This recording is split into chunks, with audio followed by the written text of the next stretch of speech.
Hola, buenas tardes. Vamos a dar la segunda clase del módulo de experiencia de usuario. Eh, Hoy, bueno, no hay audiencia, entonces la grabaré y la dejaremos disponible para cuando podáis conectarlo y verla, ¿vale? Entonces, bueno, vamos a empezar con la parte más de diseño y de conceptos de diseño. Como os decía, es importante en este caso usar el curso como lo que es, que realmente es más bien un tema cultural, ¿no? No es un tema tanto de, de curso, porque en sí mismo podría tener un máster completo, ¿no? Entonces, bueno, vamos a dar un paso por la evolución del diseño también, el uso del diseño en el mundo físico y en el mundo digital, donde el coste del error es completamente diferente. Y vamos a ver una serie de ejemplos de metodología y de proceso de trabajo, ¿vale? Entonces, bueno, ¿qué es lo importante? Lo importante es entender cómo funciona el proceso de diseño, ¿no? Muchos de los productos que vemos hoy, que se ven maduros, pues tienen un origen pues bastante, digamos, rudimentario, ¿no? Aquí podéis ver el primer Apple, ¿no? El Apple que hizo Steve Wozniak con la placa, con toda la parte de madera, con el nombre. Y bueno, todo ese ordenador fue el que llevaron a Europa, ¿no? Con diseñadores europeos, lo hizo Frog, una compañía que era alemana, ¿no? Hizo toda la parte de la carcasa, todo lo que es el diseño industrial, de que es el Apple que conocemos hoy en día, ¿no? Que es toda la parte digamos, de plástico, ¿no? Del plástico este de color crema tan característico, ¿no? Entonces, bueno, este era el primer ordenador, todavía no estaba preparado para ser comercializado, pero con una capa de diseño industrial y con toda la circuitería metida, pues se consiguió hacer un producto que, bueno, que llevó a Apple a ser líder en temas de creatividad y de computación, ¿no?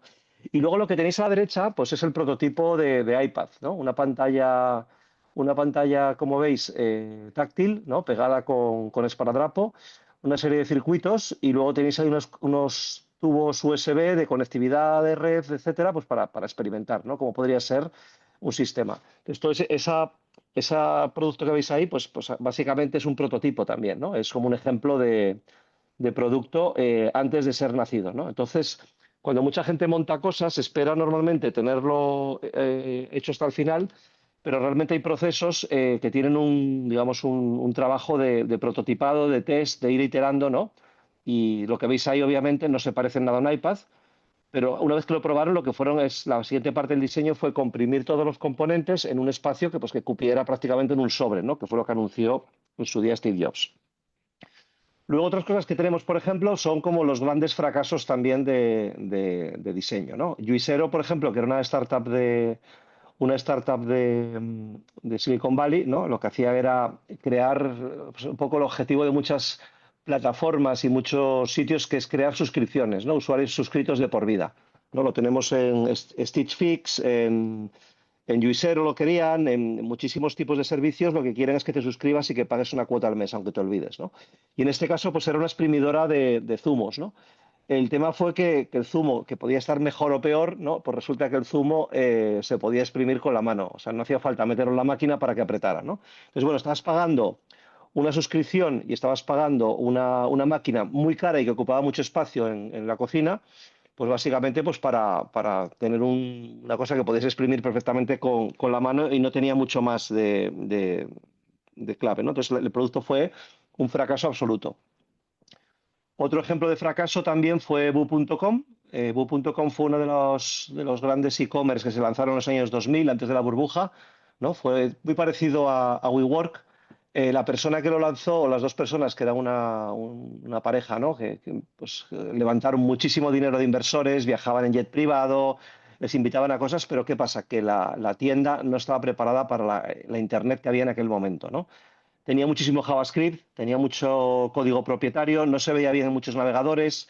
De aquella nos conectábamos a Internet por el módem y era imposible prácticamente cargar la página, o sea, tardaba minutos, ¿no? Entonces la gente abandonaba. Entonces se fundieron todo el dinero, digamos que el efecto del diseño fue un efecto un poco guau, ¿no? Porque fue bastante rompedor para lo que había, pero fue un fracaso absoluto de usabilidad, tecnología y de negocio, ¿no? Otro ejemplo, las Google Glass también, ¿no? Que se anunciaron como gran novedad, ¿no? Pues básicamente fueron otro fracaso, ¿no?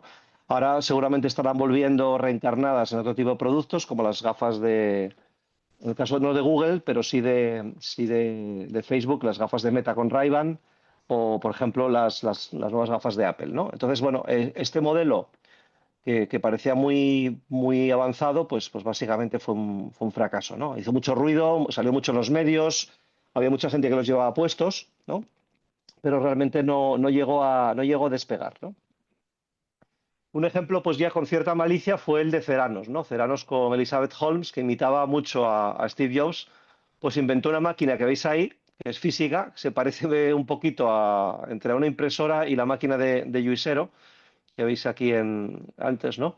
Y lo que hacía esta máquina simplemente era que lo que hacía era cortar el proceso de análisis de sangre en tiempo récord, en teoría, ¿no? Entonces levantó muchísimo dinero de inversores, montó una especie de mini laboratorio, ¿no? Que podía democratizar el acceso, pues eso, a pruebas de análisis de sangre, pero resulta que el sistema era una estafa, ¿no? Esta persona, Elizabeth Holmes, está ahora en la cárcel y el sistema lo que había realmente es que sí, que ponías la sangre, pero ella lo que hacía es que lo enviaba a un laboratorio de verdad donde luego lo devolvía, ¿no? Pero la narrativa que hizo fue que la propia máquina, pues eso, digamos que la propia máquina hacía el análisis y te lo devolvía en tiempo récord, ¿no?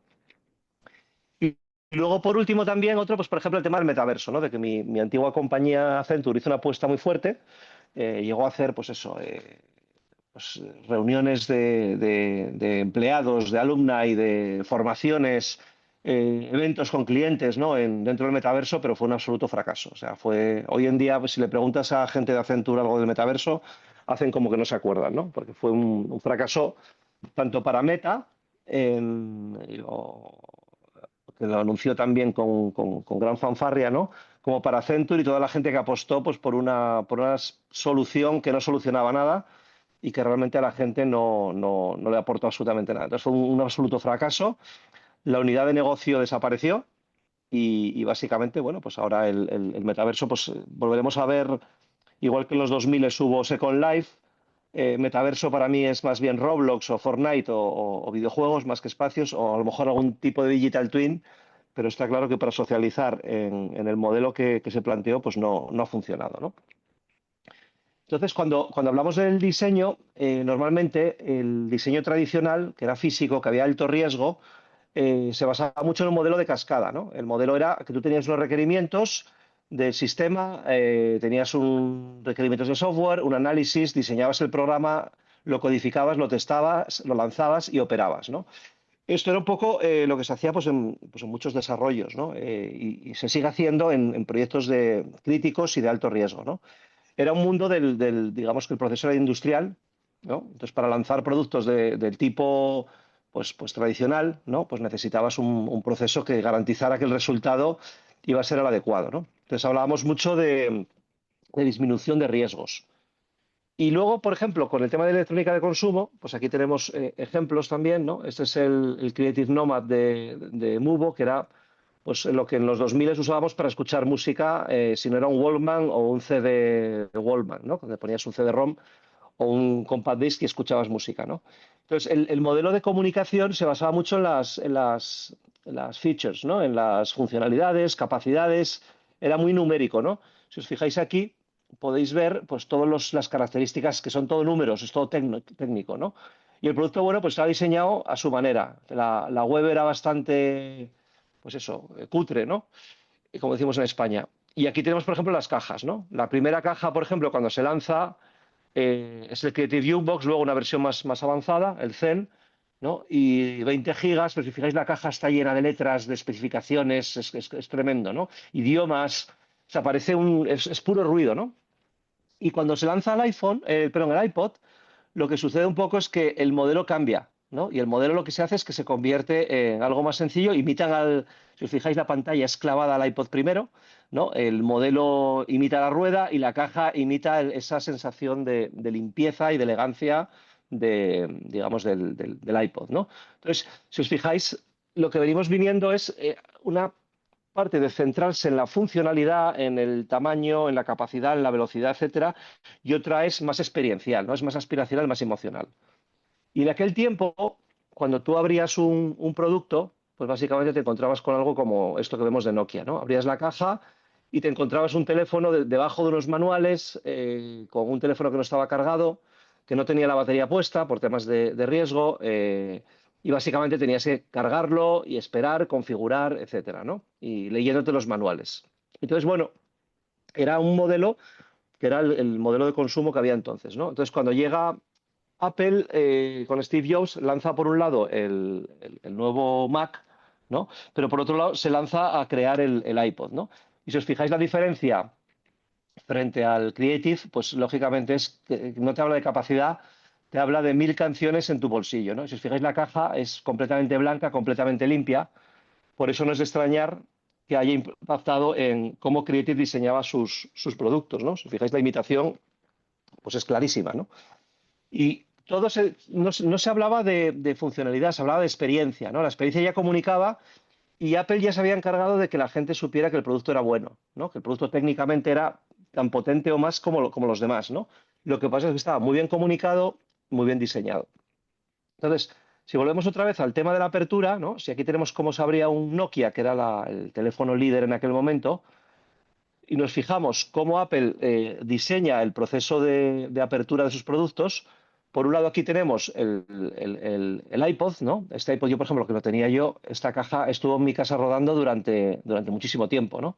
Era una especie de objeto de coleccionista, la propia caja, ¿no? O el iPhone, que lo que tenemos es que la caja es minimalista, ¿no? Es simplemente la caja y no tiene ni manuales ni prácticamente nada más. La batería ya viene cargada, ¿no? Y el proceso, el manual es el propio teléfono. O sea, hay un proceso que se llama onboarding, ¿no? Que era algo que antes no se hacía. Al usuario se le dejaba tirado, una vez que compraba algo, se le dejaba solo, ¿no? Entonces, el propio producto ya está hablando con el usuario, ¿no? Desde el momento que abres la caja te encuentras el producto como protagonista. No te encuentras los manuales, ni una bolsa de plástico, ni nada, ¿no? Que era, como os decía, lo que vemos aquí. Toda esta parte de intentar proteger el producto, ¿no? Con una caja, pues eso, que realmente estaba diseñada pues como lo que era la tendencia en aquel momento, ¿no? La caja de Apple, por ejemplo, está diseñado hasta la sensación de ventosa que se produce cuando separas la tapa de la caja, ¿no? Esa sensación de aire de que se separa, eso está incluso diseñado, la experiencia de abrir, ¿no? Es lo que decíamos, para llegar a esto, pues hacen falta prototipos, ¿no? Hace falta testar, hace falta aprender, validar que el producto es adecuado, ¿no? Y, pues, por ejemplo, aquí tenemos un ejemplo de un prototipo de la Palm Pilot, ¿no? Que fue un producto físico. El prototipo era físico, era simplemente para ver si cabía en el bolsillo y tratar de simular que tuvieras un producto así contigo mismo, ¿no? Y en el momento de Internet lo que llega es lo que hablamos, ¿no? Que ya el producto evoluciona continuamente. Antes hablábamos de un producto físico, que si salía mal había que retirarlo y devolverlo. En la web lo que pasaba, el gran cambio era que el producto era digital, ¿no? El producto llegaba desde un servidor en código y se cargaba en el ordenador, en el cliente del usuario, ¿no? Entonces aquí tenemos bu.com, esto es Uber, la primera versión. Esto es Twitter, ¿no? La primera versión también, que de aquella era por teléfono. Yahoo, que fue el líder durante muchos años, ¿no? Que era un directorio de páginas web. Y las primeras versiones de Google, ¿no? Que fue, en vez de tú navegar y buscar la información, lo que hacías era buscarla a través de un botón, a través de un sistema de indexado, ¿no? ¿Y dónde llegamos?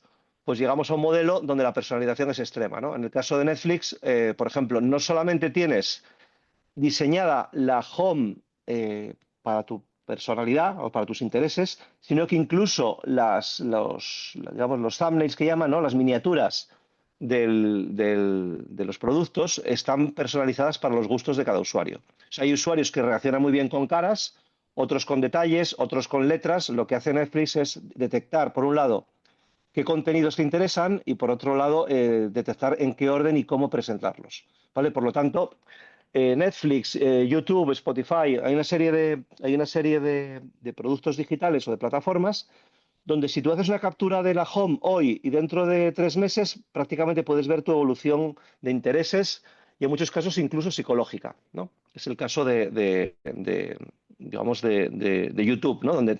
Porque al final YouTube tienes temas de política, de salud, de dinero, de rupturas amorosas, de conquistas amorosas. Entonces, todos los intereses están atendidos, con lo cual el propio algoritmo de YouTube va personalizándose a unos niveles de granularidad pues muy detallados, ¿no? Netflix, por otro lado, tiene mucha granularidad, pero el contenido no deja de ser series y documentales y contenido más de ocio, ¿no? El caso de YouTube tiene un contenido mucho más variado, con lo cual permite conocer mucho mejor el perfil del cliente. Entonces, cuando diseñamos al final hay que definir una experiencia, ¿no? Y definir una experiencia pues requiere una serie de pasos, ¿no? En este caso, por ejemplo, que os muestro aquí, es una cosa de un parque de atracciones, ¿no? Hicimos una parte de descubrimiento digamos, con imágenes, con fotos, aquí están en modo dibujo, ¿no? Mapeamos toda esa experiencia por fases y procesos, creamos un journey, que ahora os enseñaré un poquito el detalle a alto nivel, y luego creamos la experiencia emocional. Una cosa es cómo funciona una experiencia y otra cosa es cómo se siente. ¿Vale? Entonces, cuando trabajamos, lo que os decía, para entender cómo se siente, hay mucha gente que ahora está usando la inteligencia artificial para no hacer investigación o crea unos usuarios falsos o hace sistemas de tipo por focus groups o investigación por Teams. Nosotros lo que hacemos es más etnográfico, ¿no? Es observar al usuario en el territorio y ver un poco cómo se desenvuelve, qué hace, qué dice, observarle bien y ver un poco cómo interactúa con el entorno, ¿no? Entonces lo que hacemos es recoger las necesidades, ¿no? Y lo que hacemos es ordenarlas y plasmar un poco lo que creemos que puede ser una experiencia, ¿no? Entonces la experiencia vemos que tiene momentos buenos y momentos malos, ¿no? Los momentos que veis ahí un poco peores son los rojos, ¿no? Y los momentos buenos pues son el resto, que es realmente el disfrute. Entonces lo que tratamos de hacer es descubrir oportunidades de mejora de la experiencia y ordenarla para entender todos, desde la gente de operaciones, la gente de marketing, la gente de los parques, cómo es la experiencia vivida del cliente, ¿no? Entonces, todo esto nos saca una serie de iniciativas y de ideas que nos permite, pues eso, el mejorar la experiencia, ¿no? Aquí tenemos, por ejemplo, la experiencia narrativa, ¿no? La idea sobre todo es, hay una parte funcional, la parte de abajo es la emocional, ¿no?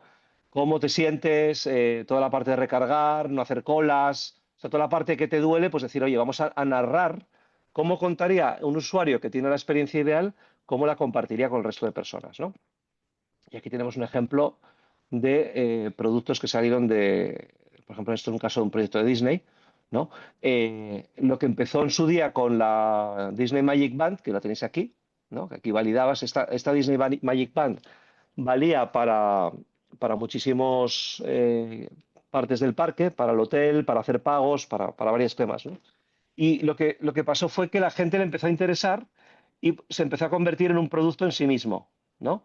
Se convirtió en un producto personalizado, porque los niños empezaban a querer coleccionar, ¿no? A querer una versión personalizada de la pulsera. Entonces volvemos otra vez al contraste entre lo funcional, que es cómo funciona, y lo emocional, que es cómo se siente, ¿no? Y para esto necesitas empatía. Y aquí tenemos un poco el ejemplo, ¿no? Entonces, básicamente lo que te cuenta es, por un lado, como digamos, las características de la experiencia, ¿no? Y aquí tenemos un poco el facilitador de la experiencia, que es técnico, ¿no? Y luego tenían, por otro lado, lanzaron el Magic Mobile, que era una aplicación pues, que podía hacer lo mismo que la pulsera, como si fuera una tarjeta de crédito, y lo que hicieron, pues eso, fue crear una versión más, pues eso, de móvil, ¿no? La pulsera queda mucho para los niños. Entonces, cuando trabajamos, al final son como varias fases, ¿no? Tenemos dos grandes fases. La primera, que es más de descubrir y definir, que es entender un poco el reto, ¿no? Y la siguiente, que es diseñar y construir, ¿no? Entonces, la primera, obviamente, antes de empezar un proyecto, un trabajo, hay que alinear, ¿no? Cuáles son las personas que van a ser afectadas por el proyecto internamente, entender los objetivos, los retos y problemas que hay, ¿no? Y crear una especie de brief, ¿no? Y la inteligencia artificial la usamos sobre todo para ayudar un poco a estructurar toda esta parte, ¿no? Luego la parte de descubrimiento, lo que hacemos es hacer investigación. Por ejemplo, cuando hacemos grabaciones, hacemos fotos, tomamos notas, ¿no? Pues con la inteligencia artificial lo que hacemos también es revisar datos, ¿no? Otra manera que existe es usar la inteligencia artificial para recoger información de foros y de comentarios de usuarios en otros sitios con datos, cruzarlos y crear informes, ¿no? Hay aplicaciones que están hechas ya para esto, pero también hay aplicaciones que te las puedes crear tú para hacer un análisis más personalizado, ¿no? Luego, la parte de definir es lo que buscas es definir los hallazgos y qué personas, qué perfiles de usuario tenemos, ¿no? Porque a veces no aparecen bien claros, ¿no? Una cosa es una familia que va a celebrar un cumpleaños con niños pequeños, otra cosa puede ser una pareja, puede ser un grupo de adolescentes, ¿no? Los perfiles y las ocasiones pues cambian mucho, ¿no? Entonces, lo que hace la IA aquí es generar hipótesis, ¿no? Agrupar insights por prioridad, mapear oportunidades de ideas con perfiles, ¿no? Se puede usar para, pues obviamente, pues a través de un ChatGPT o de un Claude, o se puede usar también con otro tipo de servicios, ¿no? Una vez que tenemos definido las oportunidades, lo que hacemos es planificar, ¿no? Vale, esto es lo que hemos visto, hemos analizado, hemos descubierto las oportunidades, lo que vamos a hacer ahora es crear un plan de desarrollo, ¿no? Y a partir de ahí empezamos el diseño, empezamos a crear prototipos, a iterar, a crear las pantallas, ¿no? Y a crear los flujos y las interfaces y la estructura de información de la experiencia, ¿no? La experiencia tiene como una parte estática, ¿no? Al final, cuando haces una aplicación o un sitio web, es como un árbol de navegación, ¿no? En el caso de la Agentic AI ya no hay un árbol, claro, no es visible, es más bien una especie como de plataforma conversacional, ¿no? Donde salen diferentes agentes y saltan, y lo que hay que hacer es coordinarlos, ¿no? Y un tema que no vamos a ver aquí, que es la arquitectura de agentes, ¿no? A veces hay orquestadores, otros que actúan en secuencia, otros que actúan en red, otros en paralelo y otro recoge. O sea, al final es cómo estructuras la interacción entre la información, los agentes entre sí y el usuario final, ¿no? Porque al final el interfaz ya no es un móvil, ya no es una web tal cual, sino lo que es un chat, ¿no? Es como una especie de mensajes que puede ser tanto de voz como puede ser multimodal, contexto, etcétera, ¿no? Y luego ya construyes el sistema, ¿no? Y por último, obviamente, lo lanzas y lo operas. Entonces, cuando alineas, al final lo que hacemos es lo que decíamos, ¿no? Identificar bien qué perfiles de personas de una compañía, ¿no? Van a estar involucradas, ¿no? Sobre todo, cuantas más mejor. Desde marketing, operaciones, tecnología, recursos humanos, hay que formar a los empleados, entender un poco el ecosistema, ¿no? Hay una parte de Customer Experience, otra parte de experiencia de empleado, que es preparar a los empleados para lo que va a venir, ¿no? Y defines un poco el alcance del proyecto. Entonces, aquí lo que haces es crear una visión compartida y documentada del proyecto, ¿no? Es un poco los requerimientos, cómo vamos a empezar, poner el alcance, eso es lo que vamos a hacer y lo que no vamos a hacer, un poco los objetivos de negocio, cuáles son y cómo los vamos a medir, ¿no? Y luego un poco pues la estrategia de comunicación y de necesidades de cada participante. No es lo mismo perfiles financieros, necesidad de información o de participación, que un perfil de, por ejemplo, de tecnología o de marketing, ¿no? Y luego definir el governance del proyecto, o sea, quién va a liderar, cada cuánto va a haber hitos de validación, cómo se va a trabajar, quién va a participar, en qué sentido, ¿no? Cuando entramos en la fase de descubrir, aquí estamos en una parte de investigación, ¿no? Entonces hay que entender bien los pain points, ¿no? Qué problemas tiene el cliente y en el caso de diseñar experiencias de empleado, pues también el empleado, ¿no? ¿Dónde se rompe el ecosistema de experiencia? Si falta algún punto de contacto, aquí debería haber una aplicación. El call center tarda mucho en responder. Deberíamos hacer una web en paralelo para que la gente pueda consultar más clara.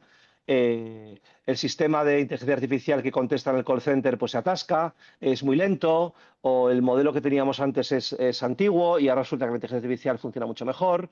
Hay interacciones que deberíamos hacerlas por ejemplo, en marketing, por ejemplo, en la gente encontrarla y comprarla directamente desde una inteligencia artificial. O sea, hay muchas maneras que vas descubriendo cómo es la experiencia del cliente, ¿no? Y aquí lo que hacemos es entrevistas, como decíamos antes, ¿no?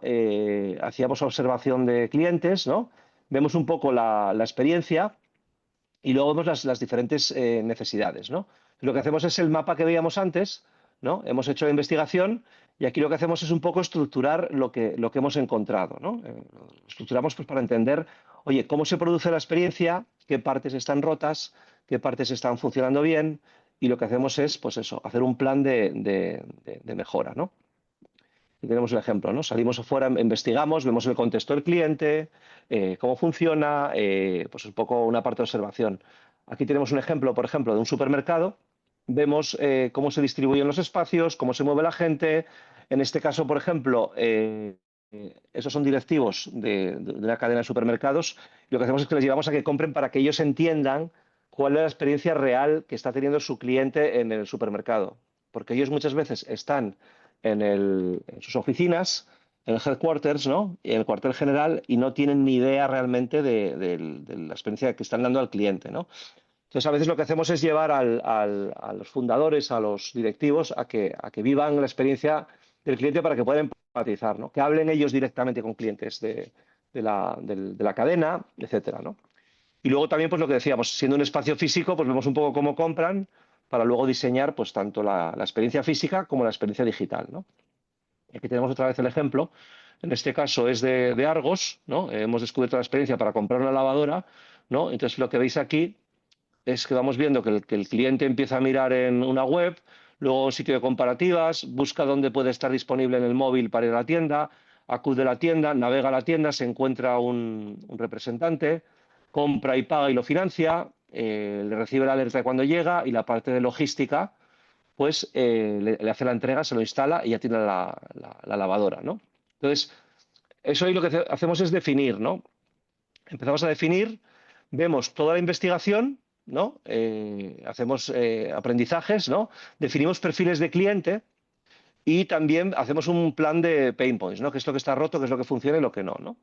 Y aquí lo que trabajamos mucho es como decíamos antes, ¿no? Tratamos de que los equipos, para que no haya silos y haya malentendidos entre diferentes partes de la organización, tratamos de hacer pues, talleres o tratamos de hacer trabajo conjunto pues, para que todo el mundo tenga una visión compartida del cliente, ¿no? Entonces, pues hacemos un poco toda la parte de preparar el modelo, ¿no? Y aquí cuando decidimos, por ejemplo, esto es por ejemplo para los ferrocarriles de Holanda, ¿no?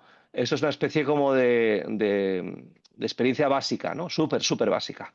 Al final es cuando reserva el tren, va a la estación, llega a la estación, espera en la plataforma, se sube al tren, está viajando, cambia de tren, vuelve a la destinación y ya está en el destino, ¿no? Entonces, bueno, eso es un journey muy básico, pero realmente lo que importa es más esto, ¿no? Antes habíamos visto este modelo, ¿no? ¿Cómo funciona? Pues lo que hacemos es estructurarlo y lo que hacemos es plantear, pues eso, cómo sería este proceso, ¿no? Lo que habíamos visto antes, ¿no?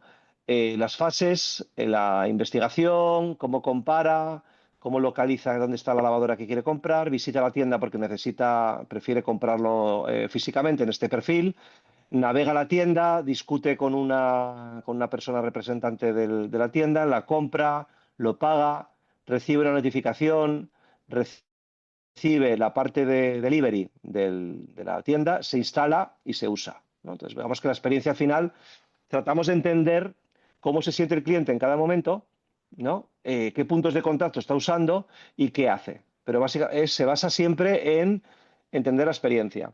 A veces también lo que hacemos es crear experiencias de tipo, mapear experiencias de otras marcas, ¿no? Lo que vimos de expectativas líquidas, pues crear la experiencia de cómo lo haría Apple y lo que hacemos es mapearlo pues, para entender qué podíamos aprender de un Apple, de un Starbucks o de marcas que tengan relevancia, ¿no?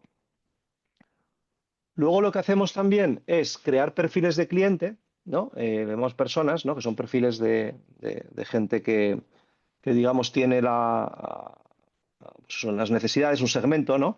O también por actitudes, ¿no? Y luego hay una cosa, que lo veis aquí, hacemos la propuesta de valor, que es los usuarios sintéticos, ¿no? Este es un modelo de usuario sintético, que son realmente como si subieras los datos de la investigación, ¿no? Y crearás una persona falsa con la que puedes chatear, ¿no? Le puedes preguntar y te responde.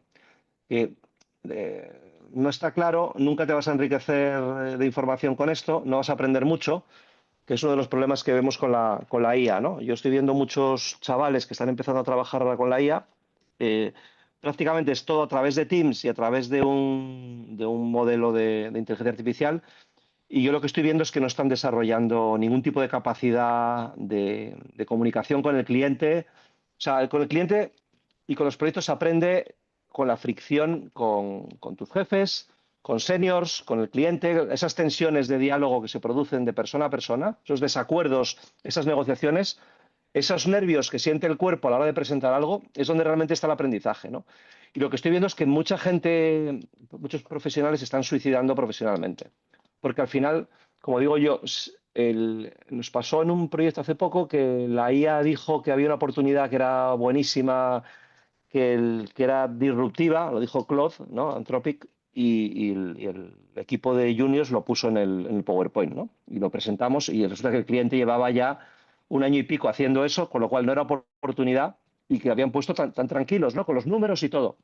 Entonces, muchas veces para dar cierto tipo de consejos, igual que pasa con los usuarios sintéticos, tendrías que ganártelo, ¿no? Ganarte esa confianza del cliente para poder decirle qué iniciativas tiene que hacer. Y eso muchas veces se hace pasando años hablando con clientes, no se hace chateando con un LM, ¿no? Un LM no estamos aprendiendo nada. De hecho, yo estoy viendo lo que os decía, ¿no? Que muchos consultores se están convirtiendo en puro back office.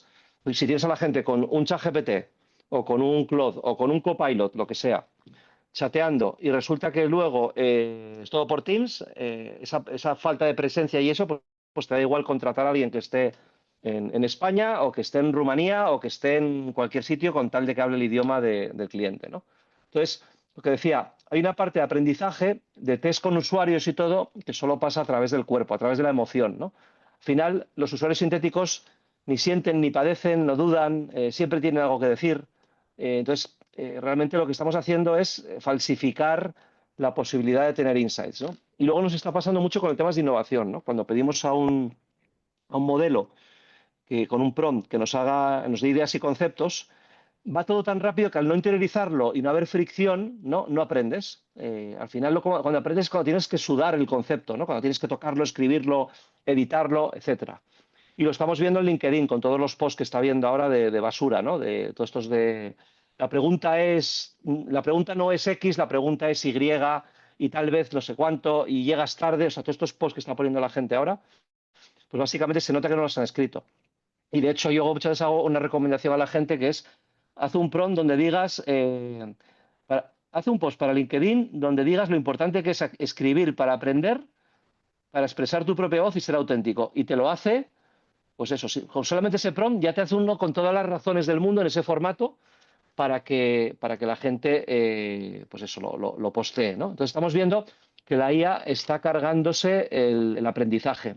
Y por mucho que parezca, que digo, me ha pasado en un máster que doy, que es presencial, de sacar a los chavales a explicar el proyecto y no saber explicarlo porque no lo han hecho ellos, no lo han sentido, no lo han vivido, ¿no?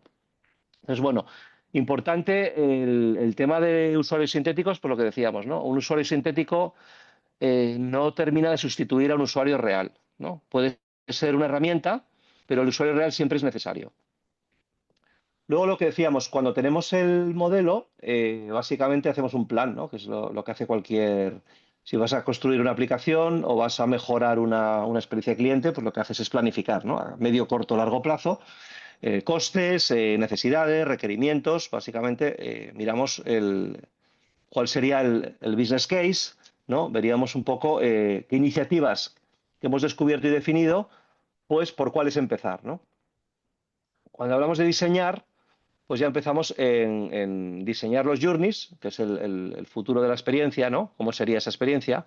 ¿Cómo funciona el empleado en un caso de que estén involucrados también, que es importante, ¿no? Muchas veces diseñamos experiencias de cliente pero no tenemos en cuenta los empleados que van a ofrecerla, ¿no? Entonces hay que tenerlos en cuenta también, ¿no? Y luego en el caso de la inteligencia artificial, pues lógicamente se incorpora, ¿no? Hay partes que hace la IA a través de agentes o a través de chatbots, ¿no? Y partes que va a hacer el humano, ¿no? Por un lado, tanto el usuario cliente como el usuario empleado, ¿no? Entonces, bueno, la IA lo que tiene es que te permite diseñar mucho más rápido, te permite hacer prototipos, pero vuelvo a decir, cuando generas 100 prototipos, al final lo que te queda es el gusto y el criterio, ¿no? Muchas veces lo que hace la gente es que realmente se desborda, ¿no? Generan demasiadas opciones y realmente, como antes tampoco han investigado, pues no saben ni qué hacer, ¿no? Entonces lanzan lo que sea. Entonces, si tu empresa es grande y tiene dinero para estar en marketing, pues fenomenal, ¿no? Porque no vas a perder, ¿no?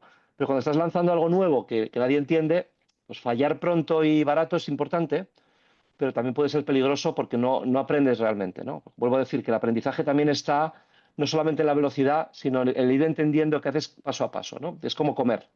Cuando comes algo y lo tragas casi sin masticar, pues muchas cosas que pasan con la IA es como comer sin masticar. Y aquí tenemos un poco también los contextos, ¿no? Hay un contexto personal, que quienes participan en la experiencia, un cliente solo, un cliente interactuando con un empleado en una tienda. El contexto puede ser un sitio físico, un sitio virtual, puede ser, pues eso, una aplicación móvil que la usas en la calle o una aplicación móvil que la usas en casa o en el trabajo, que es la misma aplicación, cambia el contexto, ¿no?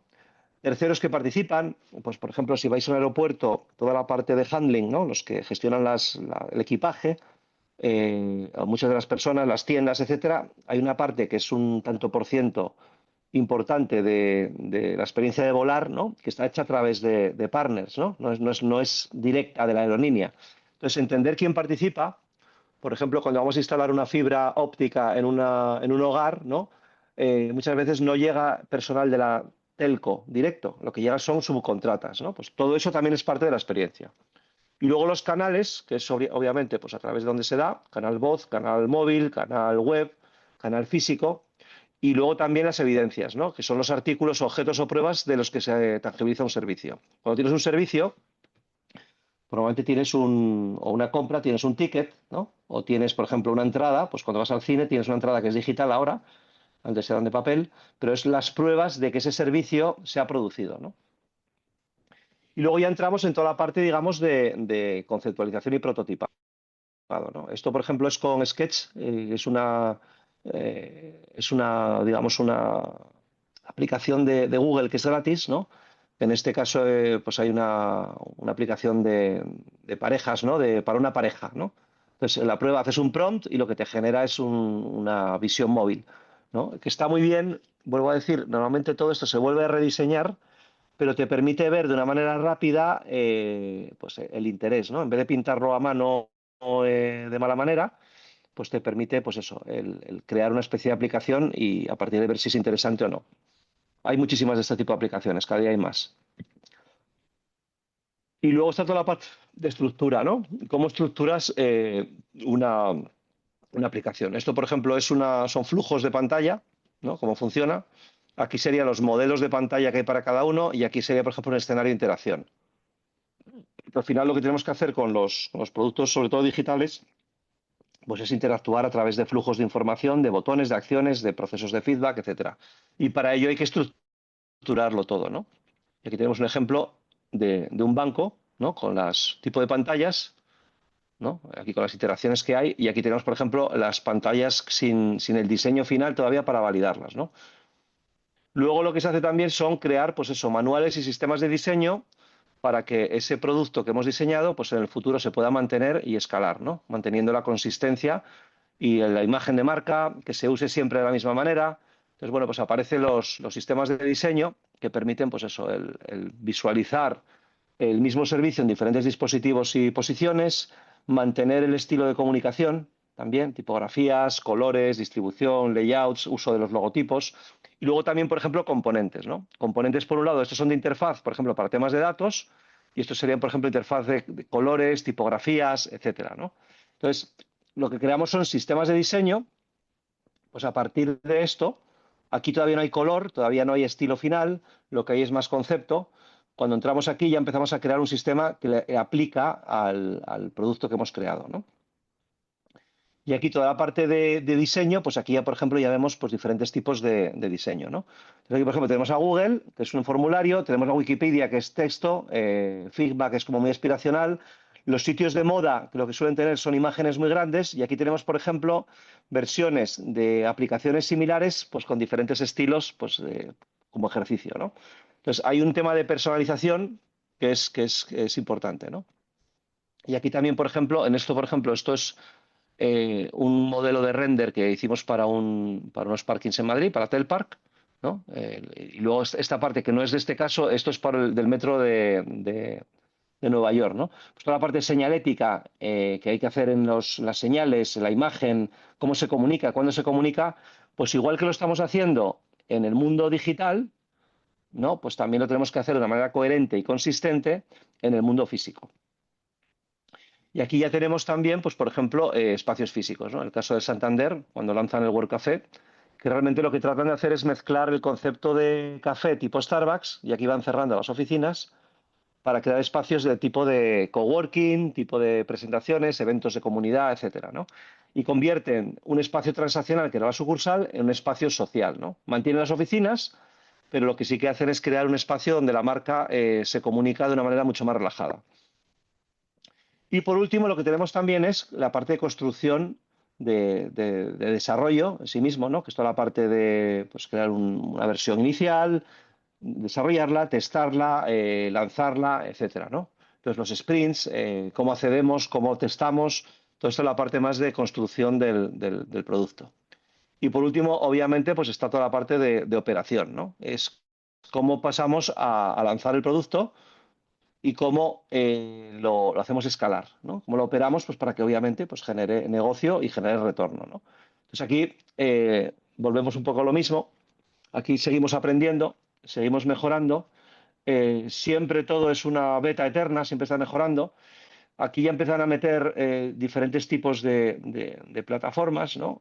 Tanto de Business Intelligence, Listening, Customer Feedback, ¿no? Empezamos a meter, ya no se hacen Customer Journeys en este caso, sino que muchas veces son plataformas de gestión dinámica de la experiencia de cliente.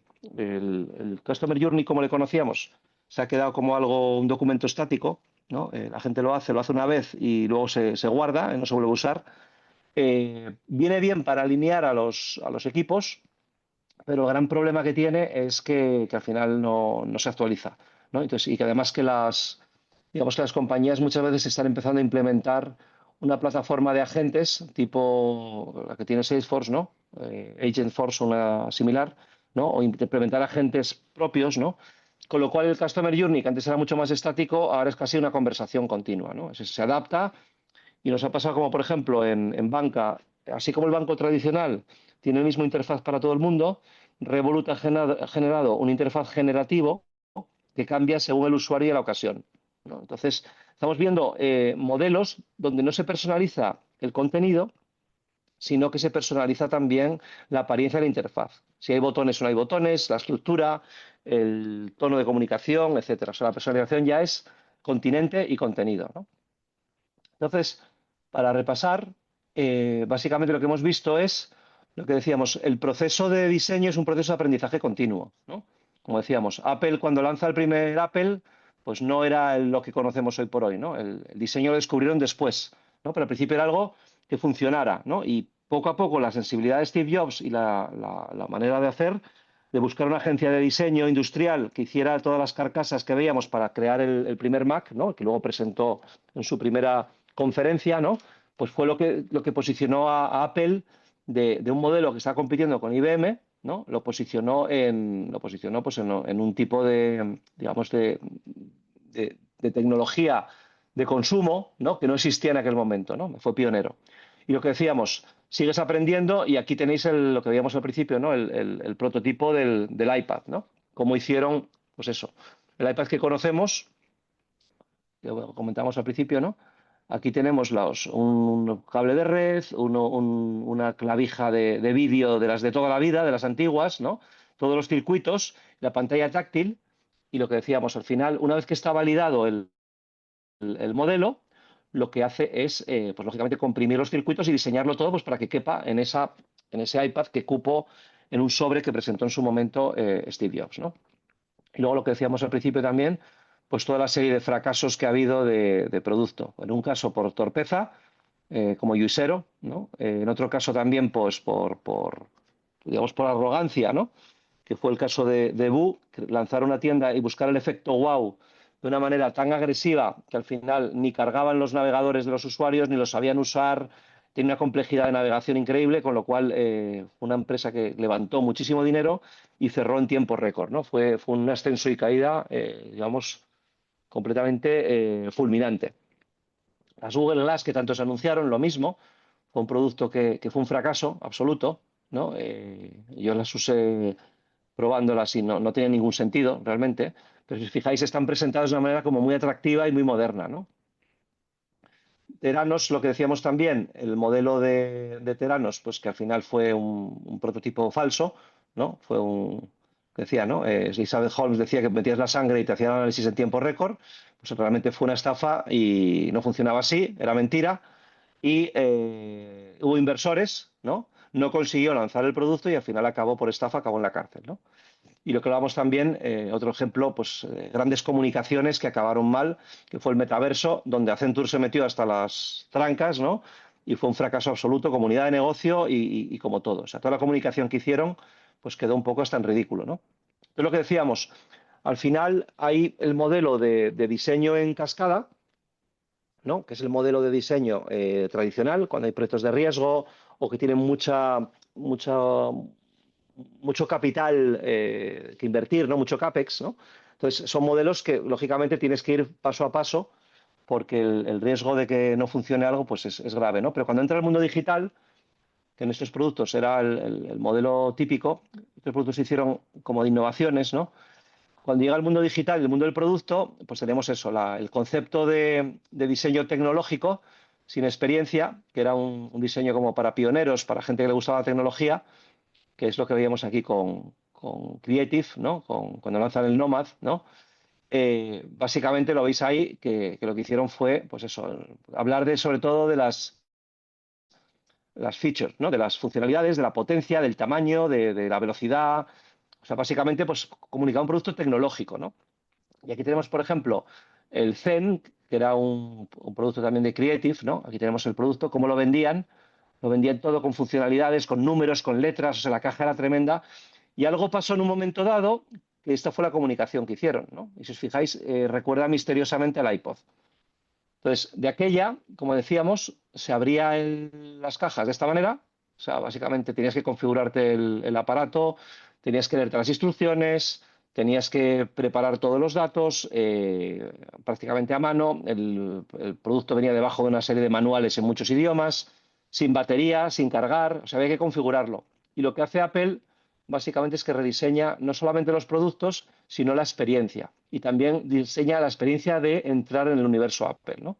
Entonces, lo que decíamos, en vez de hablar de funcionalidades o de tamaños, si fijáis, no hay texto, y lo que dice son 1000 canciones en tu bolsillo, punto. Y hace una comunicación aspiracional, ¿no? Y aquí vemos el ejemplo, ¿no? El ejemplo es el iPod, por un lado, pues que es prácticamente minimalista, ¿no? Y por otro lado el iPhone lo mismo. Y el iPhone ya, no como el Nokia, el iPhone ya viene cargado con la batería y con un proceso de onboarding para que la gente se registre simplemente hablando con el teléfono, ¿no? Que en las generaciones anteriores de productos no era así. El usuario tenía que leer y tenía que hacerlo todo, ¿no? Entonces hemos pasado, como decíamos, a un mundo donde lo físico y lo digital se mezclan. Aquí tenemos, como decíamos, los pioneros de Internet. Tenemos a Uber, cuando se llama UberCab, Twitter, a Yahoo, a Boo.com de nuevo, a Google, ¿no? Y básicamente, pues con el mundo digital lo que haces es que el tiempo de respuesta, el tiempo de actualización y el tiempo de mejora, pues es prácticamente inmediato, ¿no? Y como decíamos, pues al final todo digamos que se personaliza, ¿no? Y ese es el caso de Netflix, lo que hablábamos. La home, no solamente la home es personalizada, ¿no? Sino que incluso las carátulas o las miniaturas que presentan las series son personalizadas. Entonces, como decíamos, para terminar, al final es interesante el entender muy bien al usuario cuál es su experiencia, de dónde viene, ordenar esa experiencia y a partir de ahí diseñar todo el tema de oportunidades, ¿no? Aquí lo que veíamos, todo el tema de investigación, que esto en la realidad son fotos, ¿no? Cómo ordenamos toda esa experiencia y vemos los puntos de dolor y llegamos a acuerdos, como decíamos antes, ¿no? Con los equipos de otras áreas, como marketing, con operaciones, con tecnología, con recursos humanos, pues prácticamente aquí participa pues, la mayor parte de la organización pues, para entender que al final si no hay clientes, no hay negocio, ¿no? Entonces, lo que haces es crear una especie de mapa de esa experiencia a partir de la investigación y lo que haces es pues, crear luego, lógicamente, pues, una narrativa emocional, ¿no? Narrativa emocional. Aquí tenemos la parte funcional, que es lo que hace el usuario, y aquí abajo sería cómo se siente el usuario en diferentes momentos, ¿no? Los momentos críticos, cómo los hemos arreglado frente a la versión anterior, ¿no? Donde tenía momentos de cansancio, momentos de espera, de no saber, de desorientarse. Toda esta parte positiva sería la parte de las atracciones, ¿no? Pues entender un poco por qué ciclos pasa un cliente o un usuario en la experiencia, pues para diseñar alrededor de eso, ¿no? Y aquí tenemos un poco parte de los resultados, ¿no? Como vimos cómo la relación con un parque de atracciones pues puede tener una aplicación móvil, puede tener unas pulseras, puede tener una serie de sensores y al final pues incluso salen nuevos modelos de negocio como que los chavales pues compraban las bandas porque las coleccionaban. No, en vez de tener la banda básica, que era esta funcional, pues hablamos de lo emocional también, ¿no? De la estética, del atractivo, ¿no? Entonces, muchas compañías y muchos equipos de tecnología se centran mucho en la funcionalidad, pero si os fijáis, la funcionalidad que veíamos en este caso, ¿no? Toda la parte de números, de potencia, de tal, en la caja lo mismo, pues al final cuando llega un Apple y se centra en la experiencia, Apple lo que comunica muy bien es que el producto es tan bueno o mejor que cualquier otro, que el Creative era mucho mejor, ¿no? En tamaño y en todo, lo que le dio es una capa de diseño y de emoción que le permitió pedir unos márgenes pues, de más del 300% frente a un ¿cómo se llama? Frente a un Creative, ¿no? Y había gente que lo pagaba, ¿no? Entonces, es importante entender cuando hablamos de la parte, digamos, funcional, ¿no? Vamos a cumplir con el servicio, que es el qué de estos es el mismo. Compro un teléfono, lo configuro y lo empiezo a usar. Es el mismo, es el qué, lo mismo. Lo que pasa es que uno lo que ha hecho ha sido darte el teléfono cargado, las instrucciones dentro del teléfono, y en vez de tener que leértelas y luego interactuar entre instrucciones de papel y teléfono, lo que hizo Apple con el tiempo, que Nokia en su momento no podría haberlo hecho por cómo eran en aquel momento los dispositivos, lo que hizo Apple fue, digamos, pues meter las instrucciones dentro del teléfono y que el cliente o el usuario tuviera un proceso de descubrimiento y de onboarding, ¿no? De configuración del teléfono dialogado, ¿no? Frente al modelo de leer las instrucciones, ir a configurar y ver si funciona, ver si no funciona y si hay problemas o no hay problemas, ¿no? Entonces, el cambio, pues lo que decíamos, ¿no? Apple puso mucho de manifiesto que hay otra manera de diseñar tecnología, ¿no? Ha sido uno de los, sobre todo en tecnología de consumo, ¿no? El modelo que había antes era un modelo muy basado en pura funcionalidad y Apple convirtió esa funcionalidad en pura experiencia, ¿no? Sin dejar la tecnología que seguía por debajo, ¿no? Entonces, un poco la clase de hoy, el objetivo era ver todo eso, digamos, en un modelo, digamos, de, de alto nivel, ¿no? Porque, como os decía, uno de los grandes problemas que hay con la UX y la UI, uno es que no se aprenden en 4 clases, necesitas mucho más, necesitas mucha práctica, hace falta mucha teoría y muchísima práctica, y luego hay otra parte que es que en este momento está cambiando absolutamente tanto, o sea, que muchos de los equipos que estamos viendo en muchas empresas se han quedado ya obsoletos, ¿no? Cuando empezó Internet, por ejemplo, la gente maquetaba en HTML en una cosa que se llama tablas, aparecen las CSS y durante un tiempo pues la gente que maquetaba con CSS, que eran hojas de estilo, que eran mucho más ligeras, ¿no? Y accesibles, pues resulta que los sitios web se empiezan a indexar fenomenal porque no tenían el peso de los modelos antiguos y esos sitios se empiezan a ganar tráfico, ¿no? Porque indexaban muy bien en Google, ¿no? Y mientras tenías equipos de gente trabajando en un mundo antiguo, ¿no? En un mundo que ya se había ido, ¿no? Entonces, en diseño, en consultoría, en desarrollo, la llegada de la inteligencia artificial lo que ha hecho es que quizás lo que estamos viendo hoy dentro de 3 meses, por muy moderno que parezca hoy, se va a quedar antiguo. Entonces hay que tener, pues eso, experimentar mucho, estar al día, también filtrar, hay mucho ruido, mucho interés en generar sensación de descontrol, ¿no? También ser muy crítico con el marketing de las empresas de inteligencia artificial, ¿no? Porque muchas te dicen cosas y luego no es así para tanto. Dice que va a destruir empleo y en algunos casos la gente no es más productiva. O sea, hay que tener espíritu crítico, ¿no?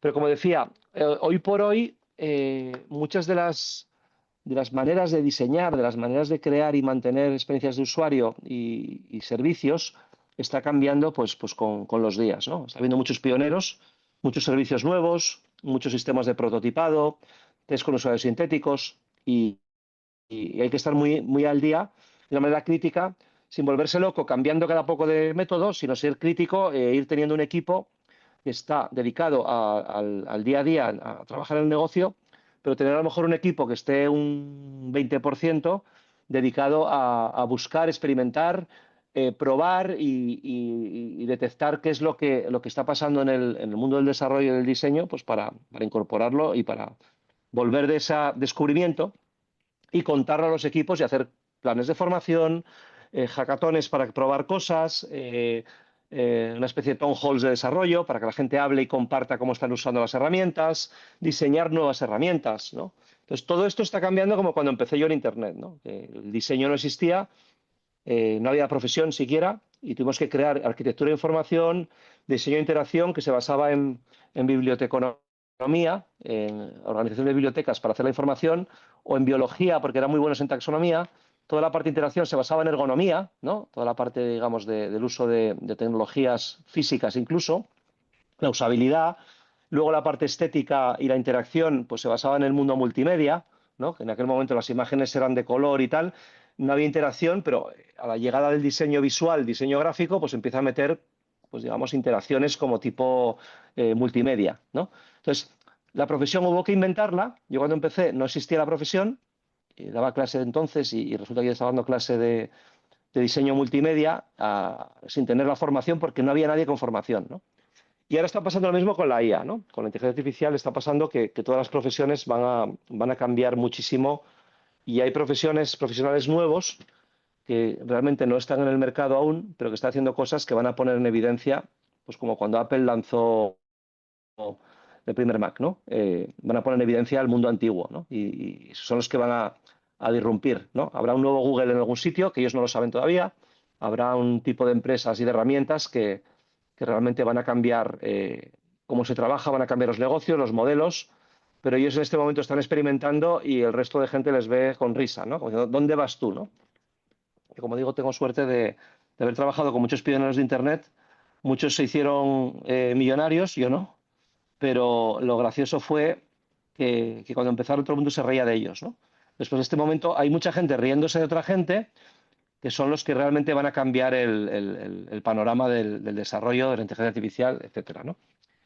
Y nada, básicamente la clase era un poco el contaros la metodología muy por encima, ¿no? Con las fases de trabajo, que vieres un poco que hay un proceso relativamente ordenado, que es un proceso complejo, que requiere muchas vueltas y que la inteligencia artificial lo que está haciendo es, en algunos casos, acelera, pero en otros casos está impidiendo que los equipos y la gente, pues eso, incorpore y asimile el aprendizaje, ¿no?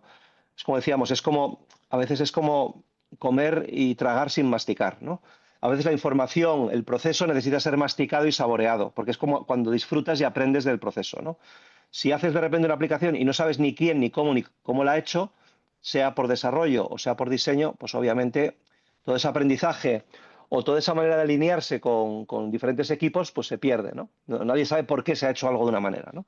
Entonces es importante el uso de la IA de una manera crítica. Y por mi parte, con esto hemos terminado la clase. Yo me quedo un ratito, más que nada, por si quieres algún tema, Brian o Alexander, vamos, me quedo aquí un momentito y si no, pues podemos dar la clase. ¿No? Todo claro. Mucho de Todo eso, bien, de los muy temas que bien, estamos tratando aquí, que yo lo llevo, que lo tratamos aquí en el trabajo. fenomenal. Pues es que es fundamental Sí, y mirarlo de una manera crítica, ¿verdad? Pues está sí, viendo, sí. yo es que trabajo con varios bancos y cada uno lo hace de una manera completamente diferente, unos mejor que otros y otros lo hacen todos igual de bien, pero diferente, ¿no? Entonces es Sí, muy sí. interesante ver cómo la gente está experimentando. Por eso creo que es importante tener un equipo, una parte del tiempo dedicado a investigar, ¿no? ¿Qué es lo que viene? ¿Qué es lo que realmente importa? ¿Qué es lo que no? ¿No? Porque se está cambiando, va a cambiar muchísimo. Sí. Así que De nada. hecho, yo igual trabajo en un banco aquí, algo que tenemos pendiente siempre. Tenemos que estar siempre a la vanguardia. Y ya que yo trabajo en el área Sí, que se desarrolla en la aplicación, entonces algo que vemos en el día a día. exacto. Exacto. Pues nada, aquí vamos, la clase a ti esto te será todo ya súper familiar y ya sobrepasado. Pero bueno, espero Sí, que podáis compartir cosas con los compañeros para que así aprendáis todos de todos. sí, ¿Vale? claro, claro. Pues nada, pues muchísimas gracias. Nos vemos la semana que viene y cualquier cosa estoy a vuestra disposición, ¿de acuerdo? Perfecto, muchísimas gracias, Luis. Muy buen día. Venga, hasta luego.